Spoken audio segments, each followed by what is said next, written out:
Hello there everyone, एक बार फिर से आपका स्वागत है Maharshi Dayanand computer training institute के द नॉलेज हब चैनल में। जैसा कि पिछली वीडियो में टर्मिनोलॉजी के सेकंड क्लास में आपने पढ़ा कि stock, creditor, debtor, liabilities and the assets और एक्सपेंसेस क्या होते हैं, उसी तरीके से आज की इस वीडियो में हम पढ़ने वाले हैं रेवेन्यू क्या होता है, इनकम क्या होते हैं, इनकम कितने प्रकार का डायरेक्ट इनकम और इनडायरेक्ट इनकम होता है, डिस्काउंट जिसको बट्टा भी बोलते हैं वो क्या होता है, छूट क्या होता है, बैड डेब्ट्स क्या होते हैं, ट्रांजैक्शंस और वाउचर्स क्या होते हैं। तो चलिए बिना समय गवाए हम वीडियो स्टार्ट करते हैं। सबसे पहला टर्मिनोलॉजी है रेवेन्यू।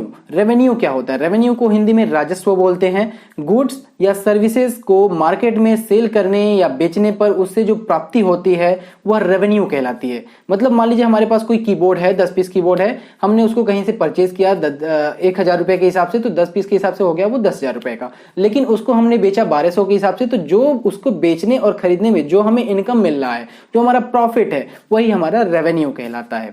बढ़ते हैं नेक्स्ट टर्मिनोलॉजी की तरफ, जो है इनकम। इनकम क्या होता है? किसी भी माल या सेवाओं को बाजार में बेचने पर उससे जो रेवेन्यू प्राप्त होता है, उसमें से एक्सपेंसेस को घटाने के बाद जो राशि बचती है उसे इनकम या आय कहते हैं। मतलब जब हमने कीबोर्ड को खरीदा था 1000 रुपए में, उसको बेचा हमने 1200 रुपए में। अगर एक पीस की बात की जाए तो इसका हमको 200 रुपए का प्रॉफिट हुआ एक कीबोर्ड पर। लेकिन ये हमारा शुद्ध इनकम नहीं होता है, ये हमारा रेवेन्यू कहलाता है। लेकिन इसमें से मान लीजिए कि हम कहीं किसी जगह से अपने ऑफिस तक उसको लाने में हमारे ऊपर एक पीस के ऊपर 10 रुपए का खर्चा पड़ रहा है, तो 200 में से 10 रुपए माइनस करने के बाद, उस खर्चे को माइनस करने के बाद जो हमारा प्रॉफिट बच रहा है उसी को हम इनकम बोलते हैं।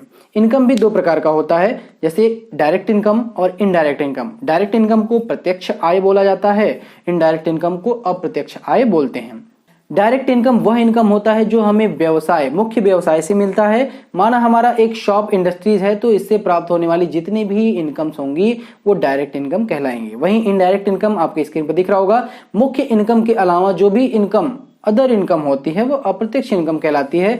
जैसे उदाहरण के लिए यदि हमने कुछ रुपया बाजार में किसी को उधार दिया है, तो उसके माध्यम से जो भी हमें ब्याज प्राप्त होता रहेगा वो इनडायरेक्ट इनकम कहलाएगा। हमने किसी को रेंट दिया, वो भी हमारा इनडायरेक्ट इनकम ही कहलाता है।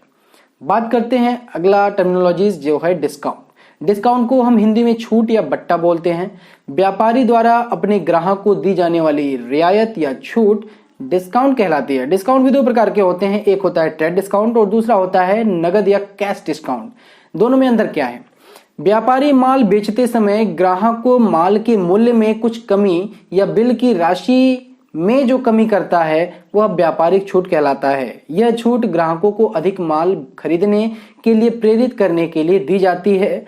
यह छूट माल को विक्रय मूल्य में से कुछ प्रतिशत के रूप में दी जाती है। इस छूट को बिल में ही कम कर दिया जाता है।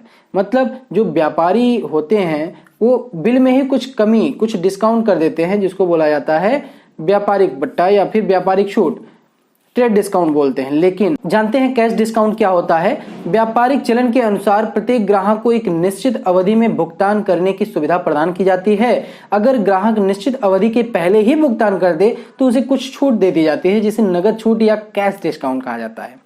कैश डिस्काउंट के लालच में ग्राहक शीघ्र भुगतान करने के लिए प्रोत्साहित होता है। यह डिस्काउंट भी परसेंटेज के रूप में ही दिया जाता है। पढ़ते हैं अगले टर्मिनोलॉजीज, बैड डेब्ट की तरफ। बैड डेब्ट क्या होता है? मतलब डूबत ऋण।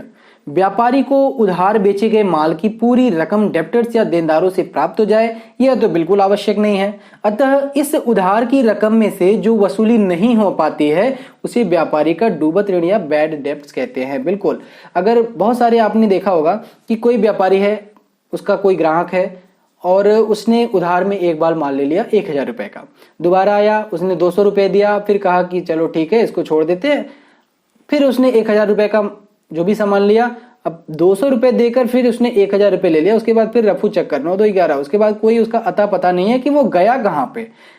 बार बार मांगने के बाद भी उसने कितना दिया? चलो पिछला जो 800 रुपए था वो इसने क्लियर कर दिया, लेकिन बाकी का जो 1000 रुपए है कहते कहते कुछ ऐसे कस्टमर्स होते हैं कहते कहते भी नहीं देते, तो वो जो भी अमाउंट नहीं मिल पाता है आपको, वही डूबत ऋण कहलाता है। डूबत ऋण मतलब वो पैसा डूब गया, बैड डेब्ट्स के अंडर में वो अमाउंट आ जाता है।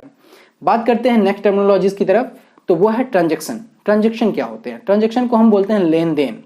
व्यापारी द्वारा किए गए सभी आदान प्रदान लेन देन कहलाते हैं।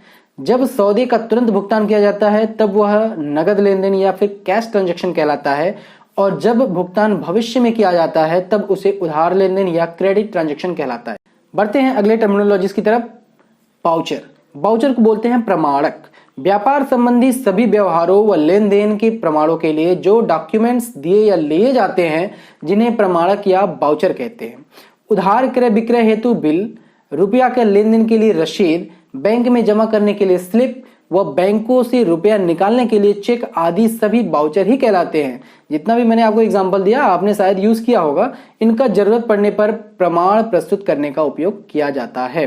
तो ये था टर्मिनोलॉजी का पार्ट नंबर 3, जिसमें आपने रेवेन्यू पढ़ा, इनकम पढ़ा, डायरेक्ट इनकम, इनडायरेक्ट इनकम क्या होते हैं, डिस्काउंट पढ़ा, आपने बैड डेब्ट के बारे में जाना, ट्रांजेक्शन्स और वाउचर्स के बारे में जाना। तो ऐसे ही बने रहिए आप हमारे साथ और दिन प्रतिदिन नॉलेज अपना गेन भी करते रहिए, और हमारे चैनल को सब्सक्राइब करना और बेल आइकन दबाना ना भूलें। तब तक के लिए बाय बाय।